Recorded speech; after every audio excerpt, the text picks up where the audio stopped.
সবচেয়ে বড় অর্জন হচ্ছে যে আমি বাংলাদেশ বিশ্ব পরিচয় এই বিষয়ে ট্রেনার হিসেবে বহুদিন আমি এই অত্র কামারখন্দের শিক্ষকদের ট্রেনার হিসেবে কাজ করেছি।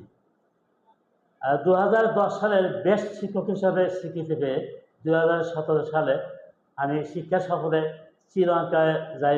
বাংলাদেশ থেকে 15 জন প্রধান শিক্ষক, মোট 500 উপজেলা থেকে লটারি করে তার মধ্যে প্রথম স্থানে আমার নামটা উঠে আসে আর কি। আমরা 15 জন 2017 সালে 26শে মে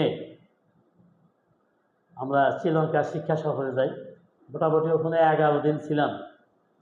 পড়াশোনার আসলে মান সবচেয়ে বেশি ভালো হচ্ছে শ্রীলঙ্কা দেখে আসলাম। ক্যান্ডি প্রাইমারি স্কুল, গোয়ালে প্রাইমারি স্কুল, এক একটা স্কুলে 1200-1400 ছেলে মেয়ে। ওনাদের পড়াশোনার মান কত ভালো, আমাদের চেয়েও অনেক ভালো। আর ছোট ছোট বাচ্চারা ওরা ইংরেজিতে কথা বলতে পারে। সবচেয়ে সার্থক ওদের যে ওরা 3, 4, 5-এ পড়ে আমাদের সাথে ইংরেজিতে কথা বিনিময় করতে পারে। বিশাল একটা বিশাল আমার সবচেয়ে বেশি ভালো লাগছে। এবং ওই সময়কার সরকারকে আমি মনে মনে আসলেই ধন্যবাদ জ্ঞাপন করি যে আমার জীবনের সার্থক চাকরি জীবন।